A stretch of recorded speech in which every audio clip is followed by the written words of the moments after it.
He wouldn't stop saying MIT. At the rooftop gala above the Boston Harbor, Daniel Brooks floated from guest to guest with his arm hooked around his fiancée's waist, introducing her the same way each time. "This is Evelyn, PhD in robotics, from MIT. He watched the flicker of envy in people's eyes like it was oxygen. Somewhere between the champagne and the speeches, he almost forgot there was a time he'd introduced another woman as his wife, Maya, who'd worked double shifts so he could chase his dreams. Then the crowd went quiet. A midnight black Rolls-Royce pulled up, and Maya stepped out. On the elevator ride up to the seaport rooftop, Daniel checked his reflection for the 5th time. The mirrored walls threw back a man in a tailored navy suit, hair swept carefully aside, jaw tense in a way that looked like determination if you didn't know him very well. Beside him, Evelyn scrolled through her phone, blue light reflecting off the thin silver frames of her glasses. She wore a simple black dress that somehow made her look even more brilliant, like all the unnecessary details had been stripped away. "You remember the Davises?" Daniel asked, adjusting his cufflinks. Venture capital, right?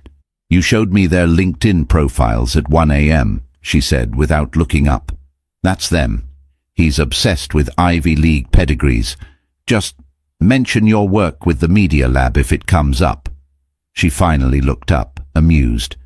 "You mean if you bring it up?" Daniel flashed a quick smile. "It's a big night.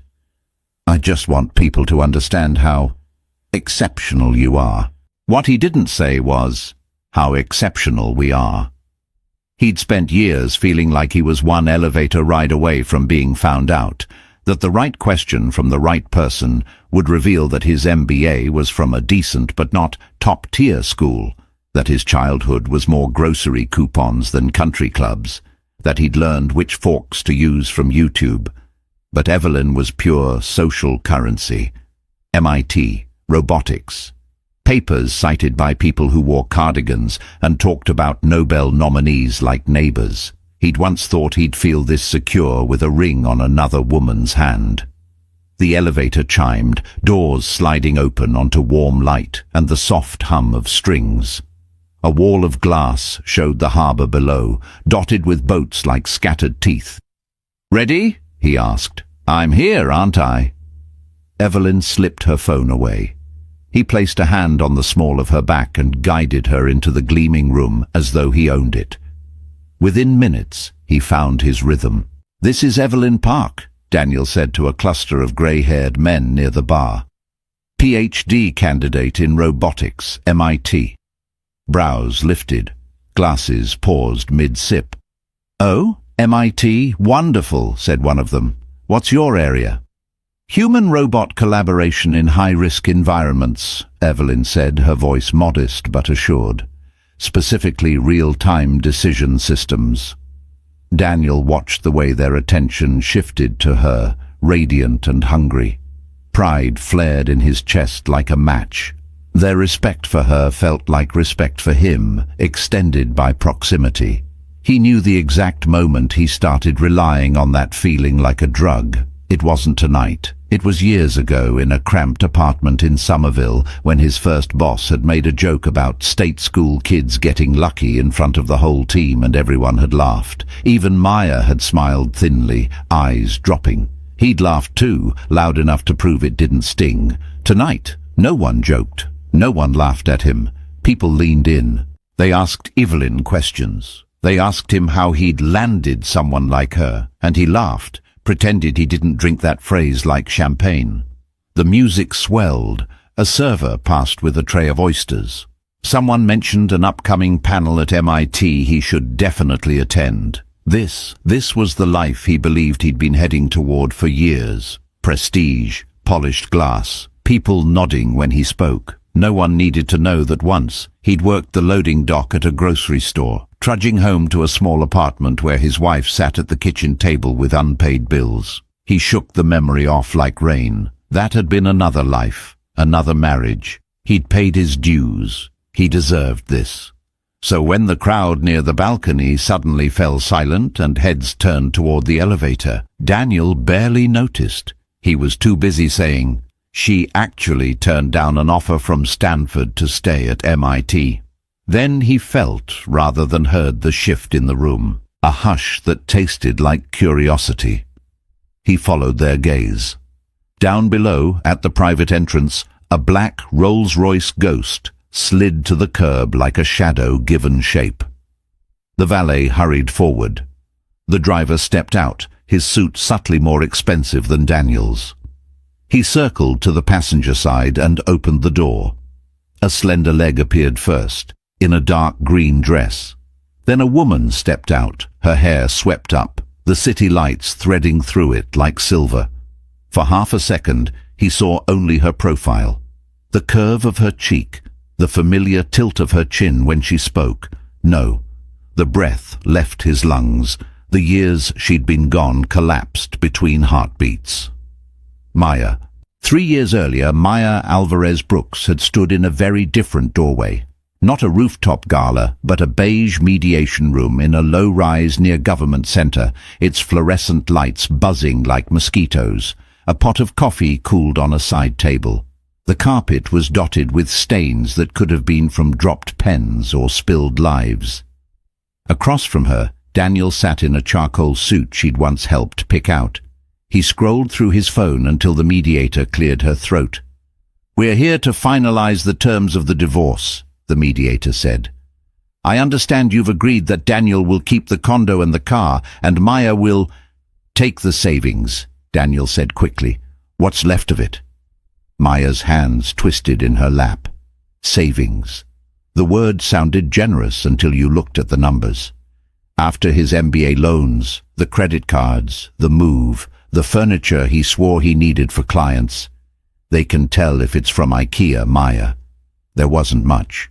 She'd known how little there was before she signed. She'd done the budget late at night, the way she'd done everything in their marriage, quietly, competently in the background. First, there had been love. That came easy. He'd been funny then, broke, earnest, with a chipped-tooth smile and a way of looking at her like she was the only person in the room who mattered. They met on the Red Line of all places. She'd spilled coffee on her blouse. He'd handed her a napkin and made some joke about starting the day caffeinated and chaotic. He told her stories about growing up in a town where nobody left and how he planned to. She told him about community college and working nights at a diner to help her mother. He never mocked her diploma. Not at first. Back then he'd said things like, "You're the smartest person I know, degree or no degree," while she edited his grad school essays until dawn. She still remembered the acceptance letter. "We are pleased to offer you admission." He'd lifted her off the ground in their sagging kitchen, laughing. "We did it," he said, not noticing the pronoun until much later when "we" turned to "I." When they moved for his program, Maya picked up extra shifts as a data entry temp, then as a junior analyst. She learned Excel the way other people learned languages, watching tutorials on her lunch breaks. Their fights started small. "Can you just not bring up your job when my classmates are around?" he'd said once, not meeting her eyes. "You know how they are about non-traditional backgrounds." "What does that even mean, Daniel?" "It means they assume you're dumb if you didn't go to an Ivy. I'm just trying to protect you." She'd accepted that the way she'd accepted working late, accepted skipping vacations, accepted holding her breath when he came home in a mood. Protection, she'd thought then, felt a lot like erasure. By the time he finished the MBA, the man who'd once confessed his fears to her came home with a different vocabulary. Brand. Positioning.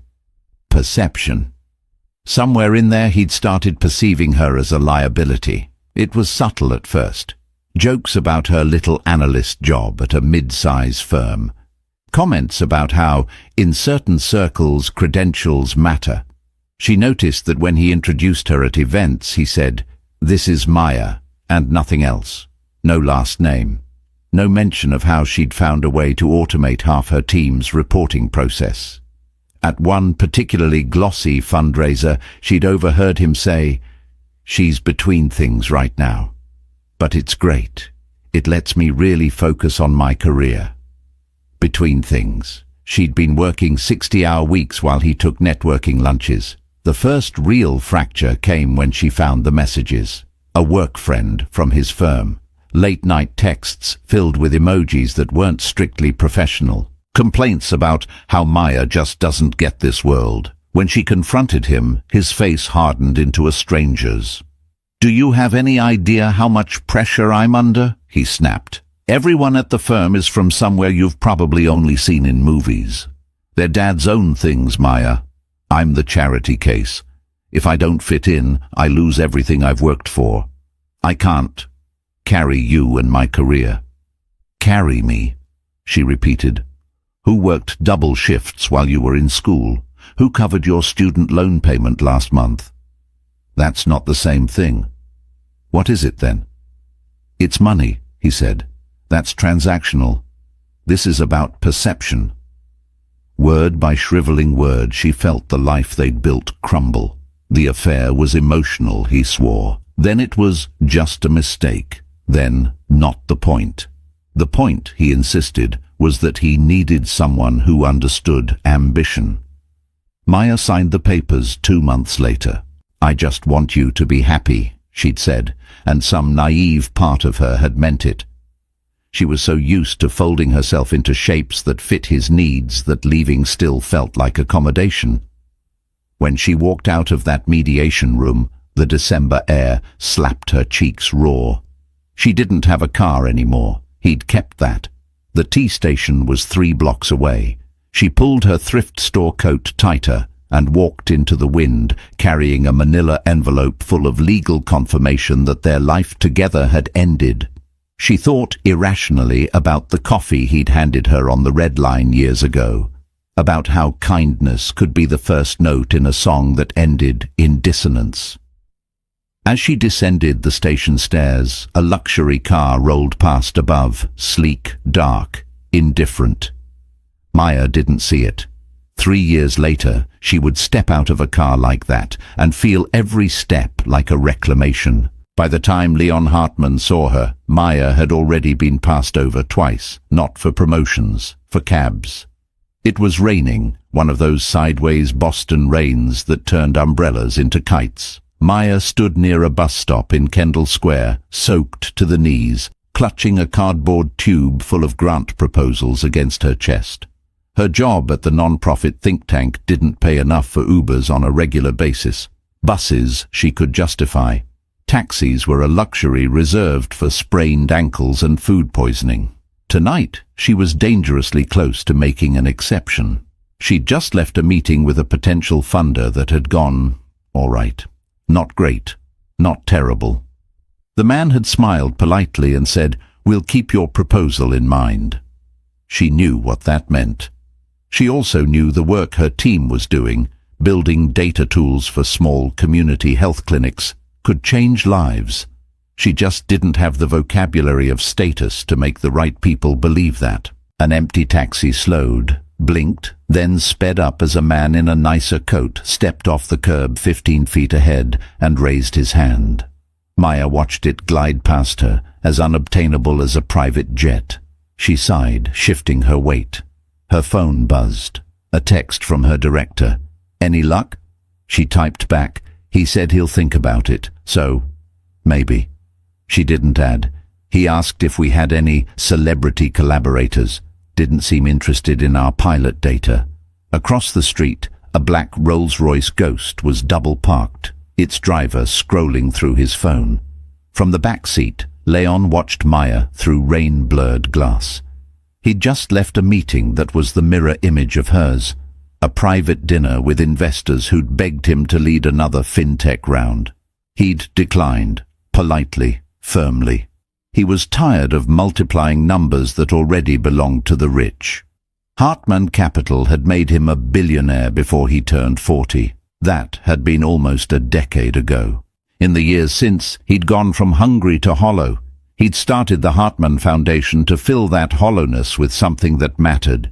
Housing projects, public health, education initiatives, anything that felt like atonement for the years he'd spent turning people's addictions to fast trading into his own profit. The problem was, even in philanthropy, people lied. They lied with glossy decks and staged photos of smiling children. They lied by omission, dressing up vanity projects as impact. So he'd developed a habit, watching people before he spoke to them. You could learn a lot from how someone treated a stranger, or how they reacted when things didn't go their way. He watched Maya watch the taxi drive by, her shoulders sagging for a moment before she squared them. She checked the bus schedule on her phone. The next bus was 19 minutes away. The rain intensified. She didn't move. "Who waits 19 minutes in this weather?" he murmured. "Someone who can't afford not to," his driver said without looking up. Leon made a decision before he'd fully articulated it. He opened his door and stepped out into the rain. Maya looked up as a tall man in a dark overcoat approached, his hair plastered slightly to his forehead. "Excuse me," he said, keeping a polite distance. "You just came from the Rosenfeld building, right? The Global Health Fund?" "That's specific," she said, startled. "Yes?" He nodded at the cardboard tube in her arms. "Grant proposal?" She hesitated. "I don't usually discuss work with strangers at bus stops." "Fair," he said, a ghost of a smile. "I'm Leon Hartman." Recognition flickered across her face, not the full-body jolt some people gave him, but something more measured. "The Hartman Foundation," she said. "Among other sins." She huffed a small laugh despite herself. "You were meeting with Rosenfeld?" he asked.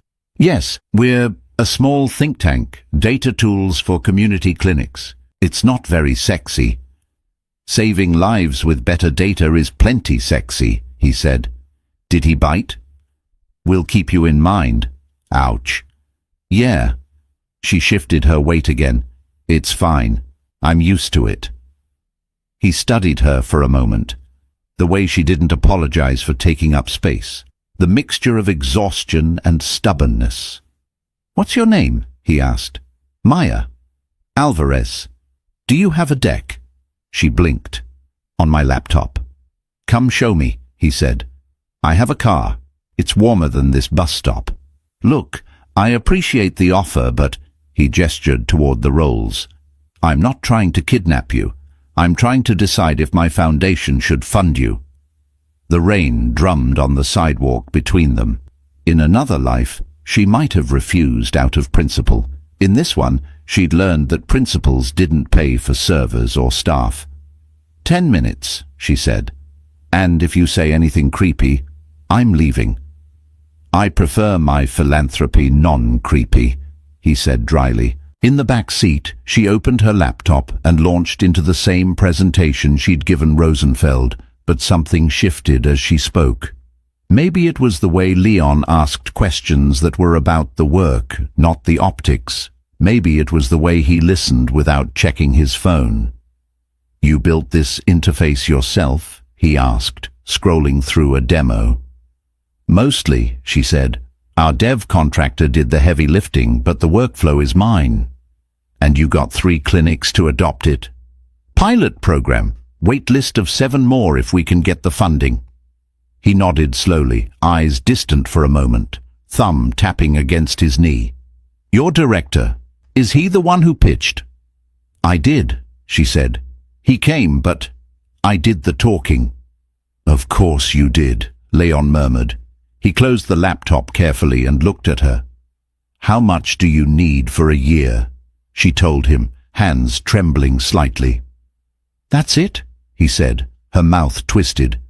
"To you maybe that's it. To us, it's everything." He considered that. "I'll fund you for 2. She blinked. What?" 2 years, full amount plus a buffer, on one condition. Here it comes, she thought. The branding demands, the photo ops, the strings. "You stop acting like you're asking for favors," he said. "You're not. You're offering people a chance to do something that matters." The words hit a place inside her she hadn't realized was bruised. She swallowed. "That's not usually how it feels." "I've seen the other side," he said. "Trust me, your way has more integrity." She didn't cry, not in front of him, not with rain still drying on her cheeks. 2 weeks later, the grant agreement was signed. 3 months after that, he asked if she'd consider coming on as Director of Data Initiatives at the Hartman Foundation. "I need someone who understands numbers and neighborhoods," he said. "Most people have one or the other." She hesitated. Her current team needed her. But Leon offered a chance not just to survive in the non-profit world, but to shape it. She took the job. Somewhere along the way, Director of Data Initiatives became Chief Operating Officer of Hartman Impact Labs, a new venture spinning out of the foundation to invest in community-driven tech. Leon made her a co-founder. He gave her equity. He listened when she said things needed to be done differently. It wasn't a fairy tale. There were grueling weeks, failed pilots, board fights. She still rode the bus more often than not. But there was a new steadiness under her feet. She was no longer the woman in the background. She was the one in the room. So when Leon forwarded the invitation to the Seaport Gala, she almost declined. The host was an old acquaintance of his, raising money for a social impact innovation hub that sounded suspiciously like a co-working space with plants. "Take the night," he'd said, leaning against her office doorway. "Eat their lobster. Let them pitch you instead of the other way around for once." She'd smiled. "You just don't want to make small talk." "That too," he paused. "Come with me. As Hartman Impact Labs co-founder, people should get used to seeing you arrive in style." "Style is a strong word for me, tripping in heels," she said. "Style," he repeated firmly. "We'll send the car." She'd said yes, eventually. It would be good for the labs, for their presence. She knew in a distant, abstract way that Daniel moved in some of the same circles now. Finance, philanthropy, tech, they all bled into each other. But Boston was a city of silos. She'd made it 3 years without crossing his path. She told herself that if she did see him, if, by some cosmic coincidence, he was there, she would be fine. She was not that woman in the mediation room anymore. She believed that. Almost. The invitation sat on Leon's conference table, thick cream cardstock with embossed gold letters. Seaport Future Impact Gala underneath, in smaller font, honoring leaders in innovation, finance, and philanthropy. Maya flipped it over, then back again. "Do they pay by the word?" Leon chuckled. "They pay with naming rights and truffle mac and cheese." "So a fair trade," she said. "Come," he urged. "Wear something that makes our board wonder why they ever underestimated you." She rolled her eyes. "Our board doesn't underestimate me. They underestimate women named Alvarez from East Boston. Entirely different thing." "Then give them a new archetype," he said. She traced the edge of the invitation. "Are you sure you don't want to bring someone else? This is the kind of event where people assume things when a man like you shows up with a woman like me." "A competent partner?" he asked. "A younger woman," she said dryly. "You know how it looks." "I'm not interested in how it looks," he said. "I'm interested in what you've built with me. They should see that." She believed him, mostly, but it wasn't Leon she worried about. It was everyone else. The last time she'd been at a gala with a man in a tailored suit, she'd been a silent accessory. She wasn't sure she knew how to move through this world as anything else yet. That night, at home in her small but sunlit apartment in Jamaica Plain, she opened her closet and stared at the row of dresses. Most were practical, work-appropriate, neutral. There was one she'd bought on a whim and never worn, deep green with a low back and a soft drape. It made her feel like a person she hadn't met yet. She tried it on, looked in the mirror. Not bad, she thought, not bad at all. Her phone buzzed. A group chat with friends from her old job lit up with memes and weekend plans. She typed a quick reply about her fancy work thing and dropped in a joking selfie of the dress from the neck down. Emojis flooded in. Her closest friend, Tasha, added, "Girl, if your ex could see you now." Maya stared at that for a moment too long. She hadn't stalked Daniel in months, maybe a year. She'd muted his name on social media. But curiosity had sharp edges, and sometimes, late at night, she still tripped. She opened a private browser window, typed his name. There he was, Daniel Brooks, senior partner, Halbridge and Shaw Capital. The firm's bio photo showed him in yet another expensive suit, smile more practiced now. The article below the bio was a profile. From small town to big deals, the relentless rise of Daniel Brooks. Relentless, she thought. That tracked. Scrolling, she found it. A photo from an awards dinner 2 months ago. Daniel stood with his arm around a woman in a cobalt dress, her black hair in a sleek bob. The caption read, Daniel Brooks and fiancée Dr. Evelyn Park at the Halbridge Annual Awards. Fiancée. Maya's lungs did something odd. Not quite a gasp, not quite a sigh. She clicked. Another article, this one about power couples in Boston innovation, mentioned Evelyn. Evelyn Park, PhD candidate in robotics at MIT, whose work at the intersection of AI and human collaboration is already turning heads. MIT.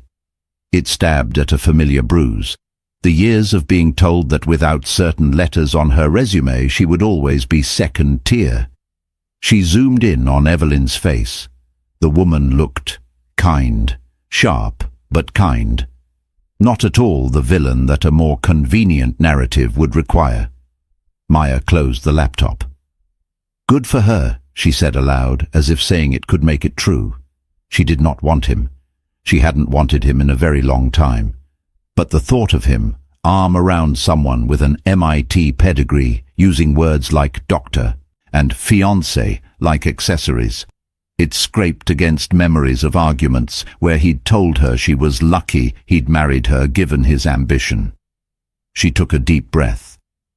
So what? She muttered. I built something too. She glanced at her reflection again. The woman in the green dress looked back, steady-eyed. If he's there, she thought. You owe him nothing. Still, when the Rolls-Royce pulled up outside her building a week later, she hesitated before getting in.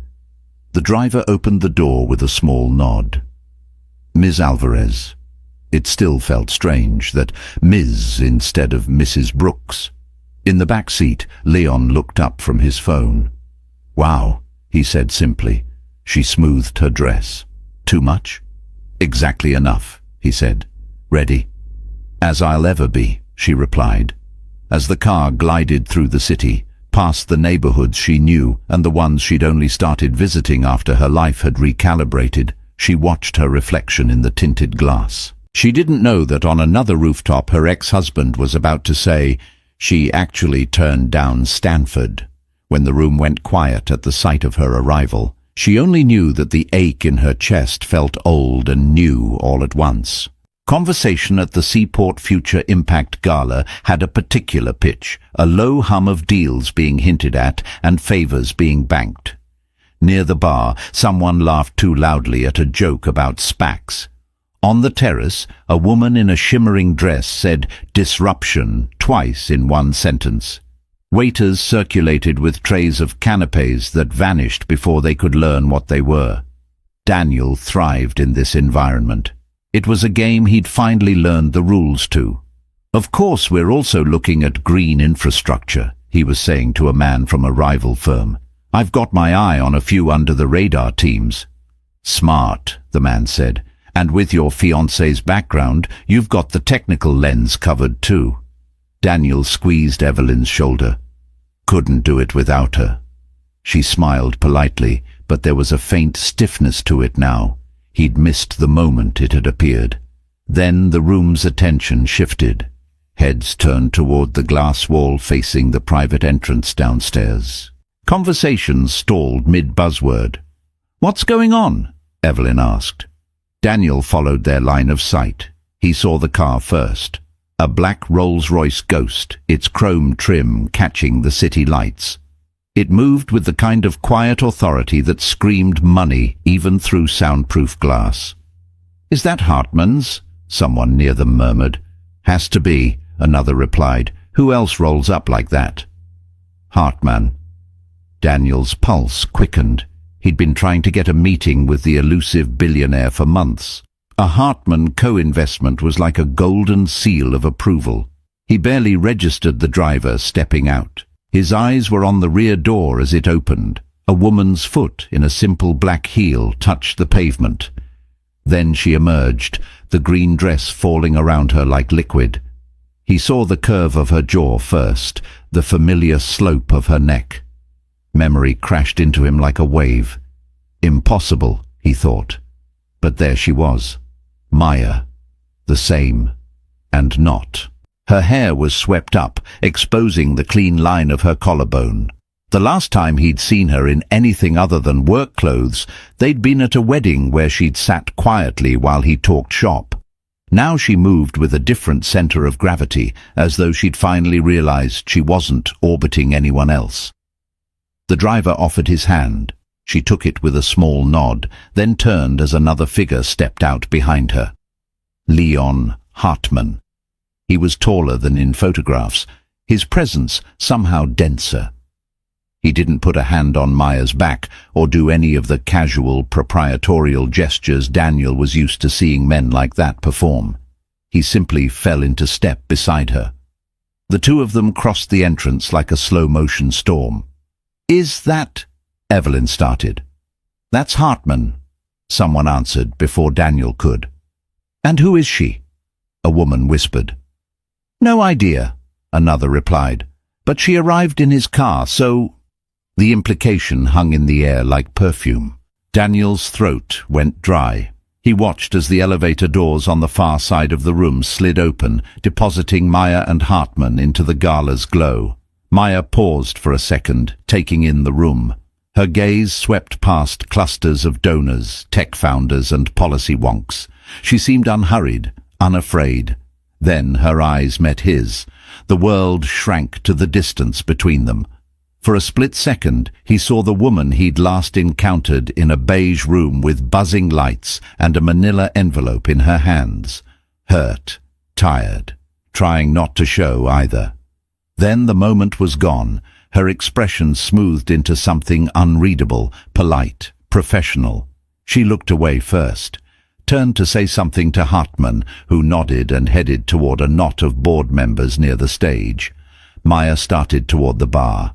Alone. The crowd parted for her, curiosity prickling in her wake. "Do you know her?" Evelyn asked quietly. Daniel's mouth felt stiff. "That's my ex-wife." Evelyn blinked. "The Maya?" "Yes," he said. "How is she with Hartman?" "I don't know." The words tasted like acid.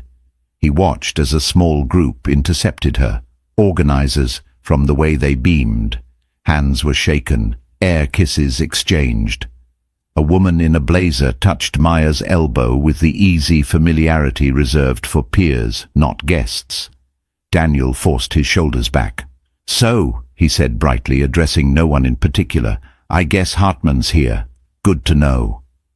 No one responded. They were still watching Maya. He gripped his champagne flute so hard his knuckles whitened. Maya felt the weight of eyes on her like warm pressure on her skin. She'd expected attention because of the car, because of Hartman. She had not expected the precise, familiar sensation of being watched by Daniel. She'd spotted him the moment she stepped off the elevator. He hadn't changed much. A little more polish, a little less boyishness. The same slightly too pleased smile he put on when he felt scrutinized.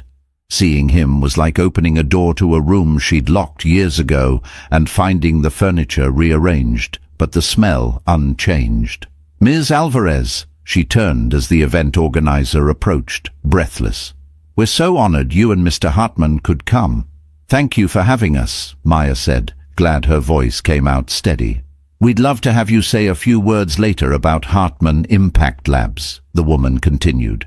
"Your work is exactly the kind of innovation we want to spotlight." "Happy to," Maya said before she could overthink it. As the organizer bustled away, Maya headed to the bar, grateful for the anchor of vanilla-scented wood and glass. "Sparkling water with lime, please," she told the bartender, coming right up. She was aware of Daniel moving closer long before he spoke. Some muscles remembered habits faster than the mind. "Maya," he said, voice pitched casually. "Wow, long time." She turned, schooling her features into something neutral. "Daniel?" she replied. "It has been a while." Up close, she saw the details, the faint lines at the corners of his mouth, the slight shadow beneath his eyes. He smelled like expensive cologne layered over something more familiar, a trace of the soap he'd always used. "You look different," he said, and she couldn't tell if he meant it as compliment or accusation. "People change," she said. "It's been 3 years." "Yeah," he cleared his throat. "I hear you're working with Hartman now." "Co-founding a new initiative with him," she said. "Hartman Impact Labs," he blinked. "Co-founding?" "Yes." She accepted her drink from the bartender. "We invest in community-driven tech." "That's big," he said. "It's work," she replied, unwilling to give him more than that. He laughed a little too loudly. "Come on, Maya. You always undersell yourself. It's your thing." She felt the old dynamic tug like a rip current. "I've been working on that," she said lightly. He opened his mouth, closed it again. His gaze flicked over her shoulder. "I should introduce you," he said. "This is Evelyn, my fiancée." Maya turned. Up close, Evelyn looked younger than she'd seemed in photos, but there was a steadiness in her eyes. She smiled, genuinely. "It's really nice to meet you," Evelyn said, offering her hand. "You too," Maya replied, taking it. Her grip was firm, calm. "Congratulations." "Thank you." Evelyn glanced between them, reading more in the air than Daniel probably realized. "I've heard a lot about you." "Hopefully some of it was accurate," Maya said. Evelyn's lips quirked. "Depends on the day." Daniel coughed. "Evelyn is finishing her PhD at MIT, he added out of reflex. Maya nodded. "I saw that. Impressive." "It's just school," Evelyn said, shrugging. "Useful sometimes, overrated others." Daniel shot her a quick side-eye, as if they'd rehearsed a different line. "MIT is never overrated," he said. Maya felt the old sting, then let it pass. "MIT is a name," she said calmly. "What you do with it is what matters." Evelyn studied her. "Leon speaks very highly of you," she said. "I read the case study on your clinic pilot. It's incredible work." "Thank you," Maya said, caught off guard. "You know Hartman?" Daniel asked Evelyn, surprise flaring. "We've crossed paths," Evelyn said. "He guest lectured at one of our seminars. Actually mentioned Hartman Impact Labs as an example of not useless rich people philanthropy. His words, not mine." Maya laughed, despite herself. "That sounds like him." Daniel's jaw clenched almost imperceptibly. "Well, that's great," he said briskly. "We're all in the same ecosystem now." "Looks that way," Maya agreed. He shifted, trying to regain control of the narrative. "We've been working on some new funds," he told Evelyn, though his eyes stayed on Maya. "I was just telling Greg about how your MIT research gives us a competitive edge, the technical credibility, you know." Maya heard the subtext as clearly as if he'd said it outright. "See? I upgraded." She took a sip of her water. "Daniel always did like having something impressive to point to," she said mildly, even when he'd done most of the real work himself. It took him a second to realize that was, in its own twisted way, a compliment. "Thank you," he said. Evelyn looked between them again, a small furrow in her brow. "So," Maya added, "how have you been?" The question was simple, but for once he didn't seem to have a rehearsed answer. "Busy," he said. "A lot of pressure at the firm. Deals, clients. You know how it is." "I do," she said. "We just measure different outcomes." "Right," he said. "Impact." He said the word like a foreign currency. A silence stretched. It wasn't comfortable, but it wasn't as jagged as she'd imagined either. "Excuse me, Ms. Alvarez?" A young man in an ill-fitting tux hovered nearby, clutching a notebook. "I'm so sorry to interrupt. Our director was wondering if you'd be willing to say a few words on stage after Mr. Hartman about your work." Maya blinked. "On stage? Yes. We're all huge fans of what you're doing with the labs." He flushed. "I hope one day to, well, anyway, it would mean a lot." Maya felt both Daniel and Evelyn's eyes on her. "Sure," she heard herself say. "I can do that." "Great." The young man beamed and retreated. Daniel let out a low whistle. "Look at you, sharing a stage with Hartman." "It's just a few minutes," she said. "That's more than most people get," he replied. Evelyn touched his arm lightly. "We should probably find our table," she said. "They're going to start the program soon." "Right," Daniel said. He hesitated. "Maybe we can catch up later." "I'll be around," Maya said, which was not a yes and not a no. As they walked away, Evelyn glanced back once, meeting Maya's eyes with a look that was hard to categorize. Curiosity, certainly. Maybe something like respect. Maya turned back to the bar, exhaled slowly, and thought, so that's done. But it wasn't. Not yet. At their table, Evelyn stirred her drink slowly, watching the ice rotate. "You okay?" Daniel asked, unfolding his napkin. "Yeah," she said. "Just processing." "About Maya?" "She's not what I expected," Evelyn admitted. "What did you expect?" "I don't know. Someone who'd be intimidated by all this?" She waved vaguely at the glittering room. "You made it sound like she never really got your world." He shrugged. "She didn't. Back then." "She seems to get it fine now," Evelyn said. "Maybe more than we do." "That's because she got lucky," he said quickly. "Hartman probably needed someone to make him look good. People like Maya are—" He stopped, realizing too late what he was about to say. "People like Maya are what?" Evelyn asked softly. He forced a laugh. "You know. Scrappy. From the right background for those bootstrap stories the press loves." "She didn't look like a prop," Evelyn said. "She looked like a partner." Silence settled over them, broken only by the clink of cutlery around the table. "Why did you never tell me she worked in data?" Evelyn asked. Daniel shifted. "It wasn't important." "It sounds pretty important to Hartman," she said. He took a gulp of wine. "Can we not do this here?" "Do what?" "Pick apart my past," he said.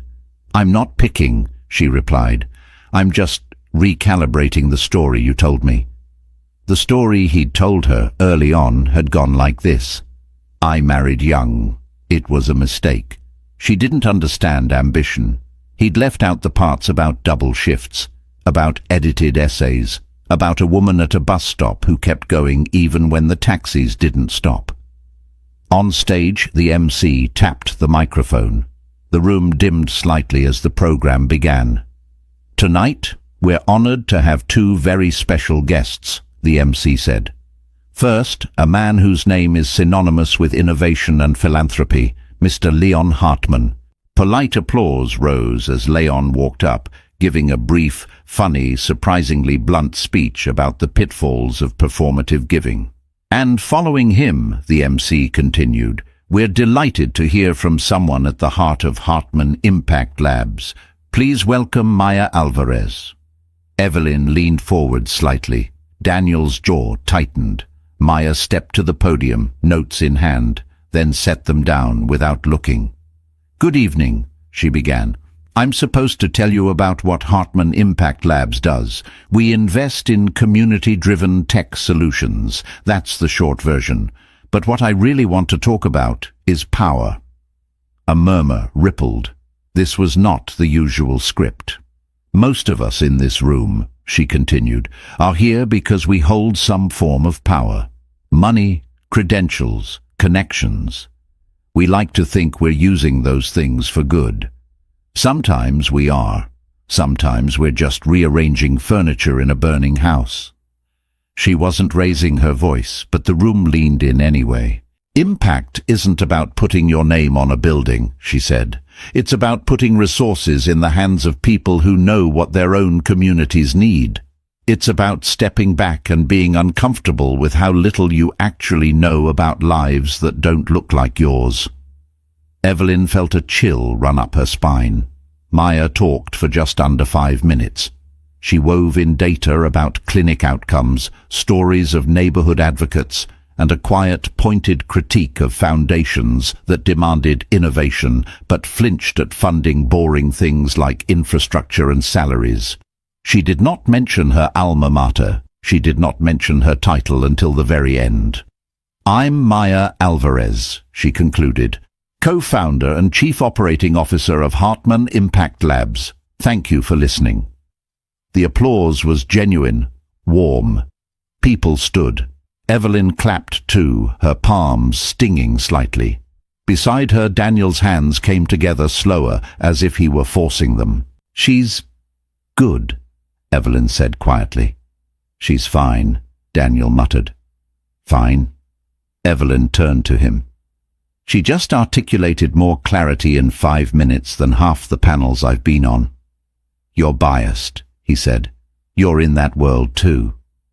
"Our worlds overlap more than you like to admit," she said. Later, when they circulated again, Evelyn found herself drawn into a conversation with a woman from a research institute. Daniel drifted away to shake hands with a partner from another firm.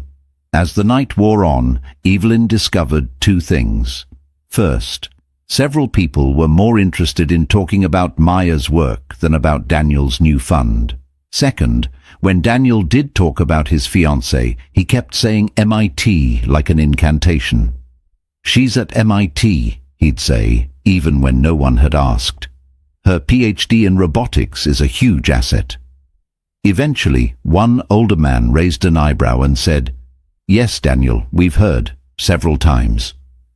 Evelyn flushed, though the comment hadn't been directed at her. In the ladies' room, as she washed her hands, she caught Maya's eye in the mirror. "Hey," Evelyn said. "Your speech was... honestly, it was incredible." "Thank you," Maya replied, drying her hands. "I'm sorry if this is weird," Evelyn added. "Meeting like this. I didn't know." "That he had a life before you?" Maya asked, not unkindly. "I knew," Evelyn said. "I just realized tonight that I only knew one version of it." Maya regarded her for a moment. "Listen," Evelyn said, words spilling faster now. "If he's been unfair to you in how he talks about all this, I'm sorry. I know that's not my apology to give, but—" "You don't owe me anything," Maya said gently. "He does." "Do you regret it?" Evelyn asked. "Marrying him?" Maya thought of a red line train, a kitchen full of unpaid bills, essays written at 3 a.m., a mediation room, a bus stop in the rain, a Rolls-Royce. "I regret staying longer than I should have," she said. "But I don't regret leaving, and I don't regret who I am because of it."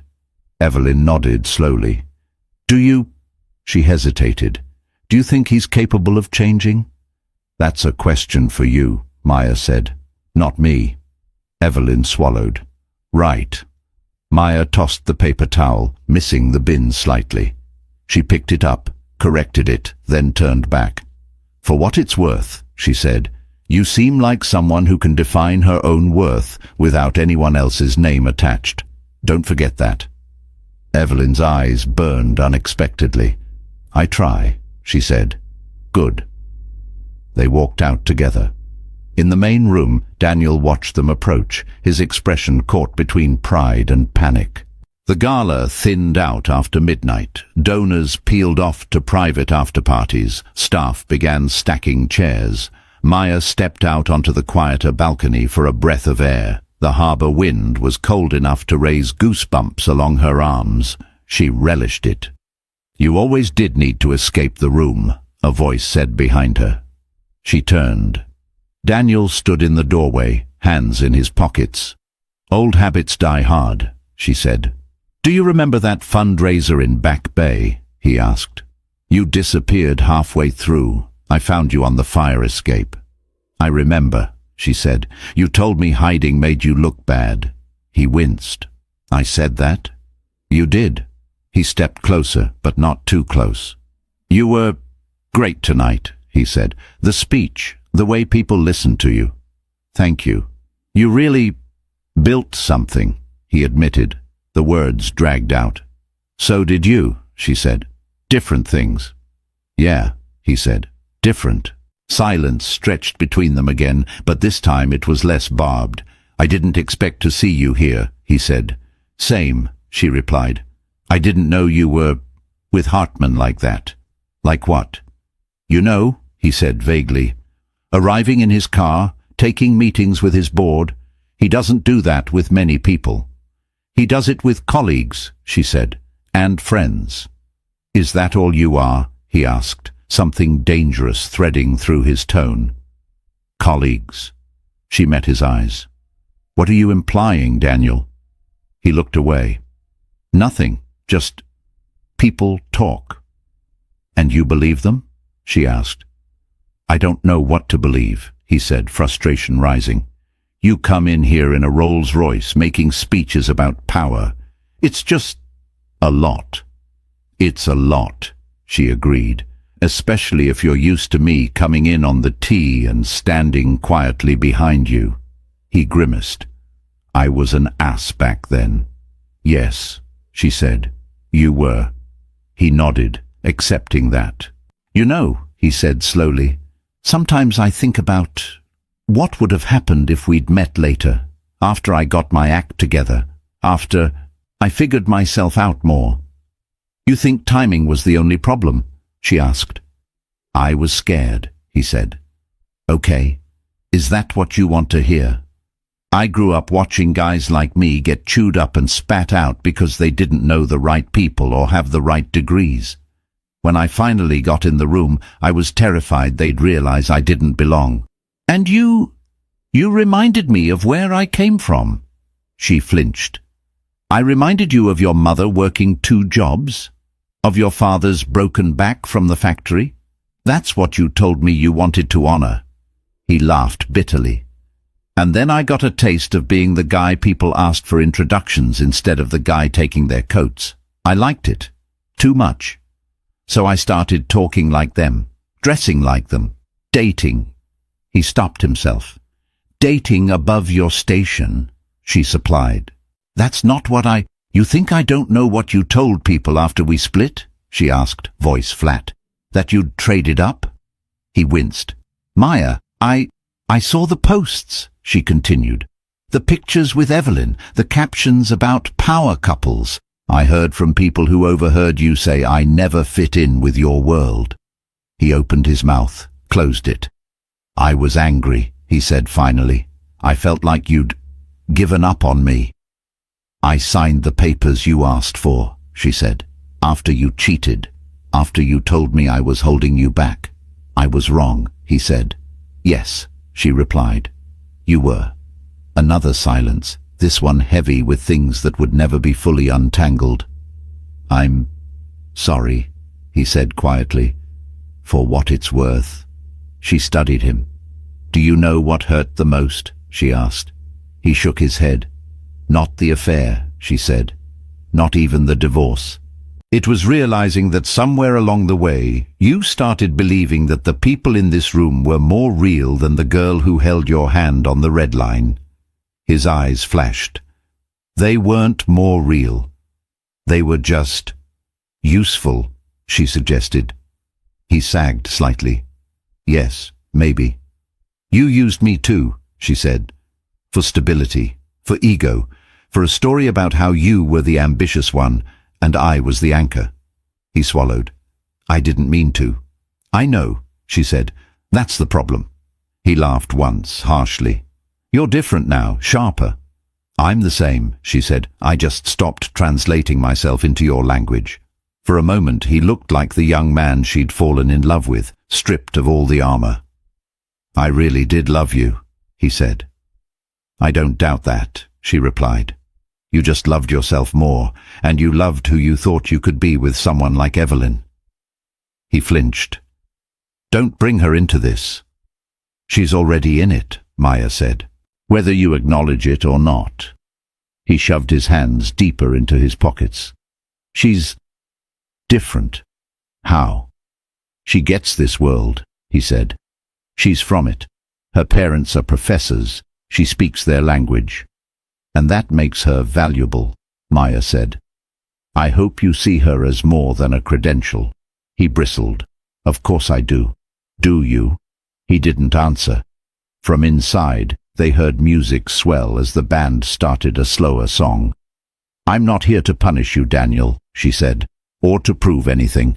I came because it's my job, because I care about the work. Then why did you arrive in a Rolls-Royce? He asked, the bitterness returning. She smiled faintly. Because that's what our driver drives. So you don't. You and Hartman, she raised a brow, are colleagues, friends, co-founders in a venture where he's given me more respect than you ever did. He inhaled sharply. That's not a competition you want to lose, she added. Trust me. He laughed, despite himself. No, I guess not. They stood in silence for a moment, watching the harbor lights flicker. I don't know how to fix what I broke, he said quietly.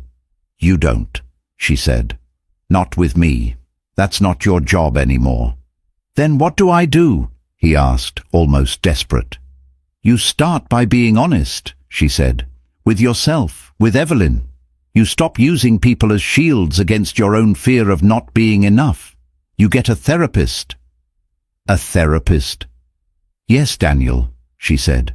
You unpack why a guy from a small town who made it to big finance still feels like he has to scream MIT in every conversation or he disappears. He opened his mouth to protest, then shut it. And you apologize to the people you've hurt, she finished, without expecting them to absolve you. He nodded slowly. I can do the last part. I can try. Good, she said. They went back inside. Later, in the parking garage, their paths crossed one more time. Maya stood near the elevator, scrolling through emails when she heard raised voices echoing off the concrete. Not about her degree, Evelyn was saying, anger sharpening her words. It's about how you talk about it, about me. You're overreacting, Daniel said. Am I? Evelyn snapped. Do you know how many times tonight you introduced me as my fiancée from MIT instead of just Evelyn? Do you know how small that makes me feel? You're the one who always talks about your work, he shot back. I talk about my work, she said.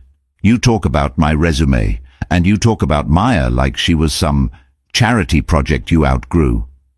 That's not fair, he protested. Isn't it? She asked. Because from where I'm standing, it seems like you only know how to measure people by how they make you look in rooms like this. Maya froze, hidden behind a concrete pillar. She didn't mean to eavesdrop, but the acoustics didn't give her a choice. I love you, Daniel said. Isn't that enough? Love without respect isn't love, Evelyn said quietly. It's need. And sometimes it's fear. Silence. I need to think, she continued, about us, about this engagement, about whether I'm with you because you value me or because you value what my presence says about you. Evelyn, come on. I'm getting a ride with my lab mates, she said. I'll text you tomorrow. Footsteps receded. Maya stepped back, giving her a clear path to the exit. Their eyes met briefly. Evelyn's were bright but steady. Hey, Maya said softly. Hey, Evelyn replied. You okay? I will be, Evelyn said. Eventually, Maya nodded. Good. She didn't offer advice. She didn't say I told you so. She simply let the younger woman walk past with her head held higher than before. A moment later, she heard Daniel's footsteps approaching. You heard that, he said, not quite a question. The acoustics here are terrible for privacy, she said. He laughed once, bitterly. Of course. I meant what I said, she added. What you do next is on you. He nodded, looking suddenly tired in a way that had nothing to do with the hour. "They're bringing the car around, Ms. Alvarez," the driver called. She turned toward the ramp. The Rolls-Royce glided into view, its headlights washing the concrete in pale light. As she walked toward it, she felt Daniel's gaze on her back. She didn't turn around. The driver opened the door. She slid into the leather seat, the city's night pressing against the windows. "What did you think of the event?" Leon asked, closing his laptop. "Loud," she said. "Complicated." "Complicated how?" "Old ghosts," she said. "New mirrors." He studied her face. "Are you okay?" She exhaled slowly. "Yeah, I think I really am." The car pulled away, leaving the garage and the echoes of old patterns behind. In the weeks that followed, the gala became a story people told. They talked about Hartman's brutally honest speech. They talked about the way he'd ceded the spotlight to his COO. They talked about the mysterious woman in the green dress who'd arrived in a Rolls-Royce and out-argued 3 panelists in 5 minutes. They did not talk, at least not widely, about a conversation in a parking garage or an engagement suddenly on pause. Those stories unfolded in quieter spaces. Evelyn spent long nights in the robotics lab, her hands moving automatically as her mind replayed the evening. How her stomach had twisted every time Daniel said MIT like a trophy. How it had felt to hear Maya speak about power and realize that for all her degrees, she still sometimes handed her power away. 2 weeks after the gala, she sent Daniel a long email. She wrote about boundaries, about respect, about how she wanted a partner who saw her as a person first, not a credential. She wrote about therapy, not as a punishment, but as a possible path. She did not set a date for their wedding. She did not end the relationship outright. She asked for space while he figured out whether he was ready to be the kind of man who could be proud of her without needing to be reflected in her. Daniel read the email 3 times. Then he made a call he'd never expected to make. He found a therapist. The first session was excruciating. He sat on a beige couch, not unlike the one in the mediation room years ago, and tried to explain himself to a stranger who didn't care about his title. They talked about his father's silence after losing his job, about the way kids in high school had sneered when they saw his address, about the first time he'd realized people treated him differently when he mentioned the name of his firm. Slowly, he saw patterns where he'd previously seen only personality. He apologized to Maya again, in writing this time, a letter she read at her kitchen table, the evening sun slanting across the page. She didn't respond. She didn't need to. The apology wasn't for her to manage. Instead, she put the letter in a drawer and went back to reviewing a proposal from a group of high school students in Dorchester who wanted to build a mental health app for their peers. "Too risky?" one of her analysts asked. "They're so young." "That's exactly why we should meet with them," she said. "Get them the support they need to make mistakes safely." She thought of her younger self, navigating big decisions without guides. Redemption, she'd come to realize, wasn't a cinematic moment. It was a series of choices, small and unglamorous, repeated until they rewrote a life. For her, redemption looked like using the power she'd accidentally gathered, titles, proximity to wealth, invitations to rooms she'd once only glimpsed, to open doors sideways for people who didn't speak the right language. She still rode the bus sometimes. The Rolls-Royce was for certain events, not for everyday life. One rainy evening, waiting under a shelter, she saw a young woman clutching a folder, eyes red from crying. "First grant rejection?" Maya asked gently. The woman sniffed. "Third, actually." Maya smiled faintly. "You're ahead of where I was at your age." She listened. She offered advice. She wrote down her email. She said, "It's not about making yourself smaller to fit their boxes. It's about finding the funders who understand what you're trying to build." She did not mention Rolls-Royces or billionaires. At Hartman Impact Labs, she pushed for transparency and community oversight of their investments. She argued with Leon about board seats and veto power. He listened, sometimes grudgingly, then admitted she was right more often than he liked to admit. "Remind me never to underestimate a woman from a bus stop," he said one day. "Remind me never to underestimate a billionaire who actually listens," she replied. Their relationship remained stubbornly unromantic, to some observers' disappointment. They were partners, in the truest sense, aligned in mission, willing to challenge each other, uninterested in adding a subplot that could derail the work. As for Daniel and Evelyn, their story didn't resolve neatly.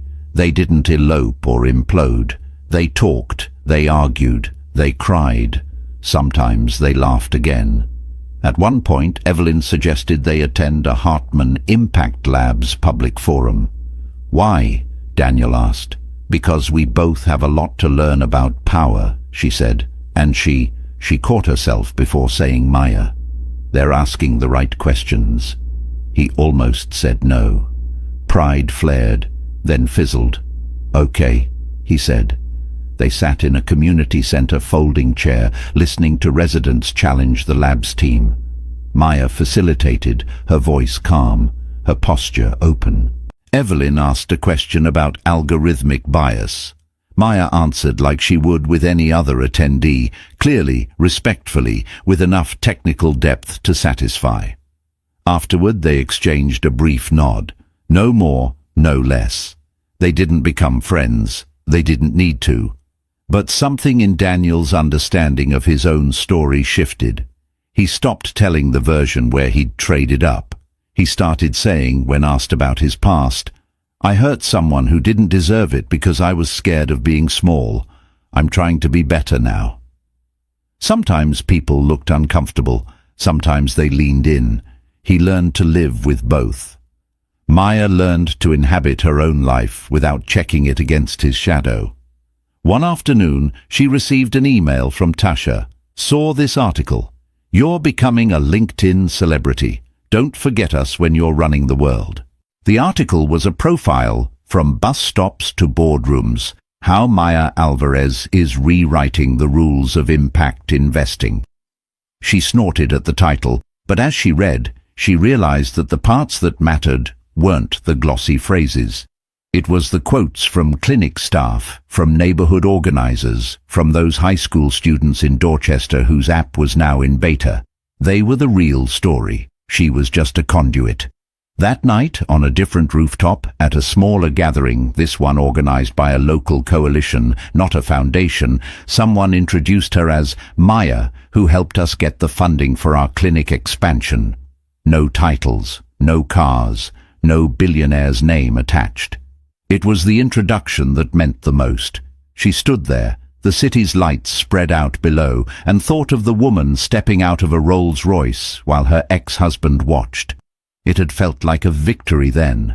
Now she understood. The real victory was walking into any room, in any clothes, from any mode of transportation, and knowing exactly who she was, without needing anyone else's astonished gaze to confirm it. And that's where we'll leave them. Maya, no longer the girl on the red line, but a woman who built her own seat at the table. Daniel, finally forced to confront the cracks beneath his polished surface. And Evelyn, wise enough to question a love that treated her like a resume. Sometimes karma doesn't arrive with fireworks. It pulls up quietly in a black Rolls-Royce, opens the door, and invites you to decide who you're going to be from now on.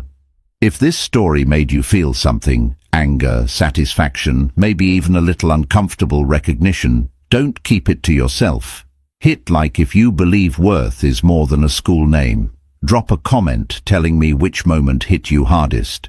And if you want more real feeling stories about love, power, and second chances, make sure you subscribe and turn on the bell so you don't miss the next one.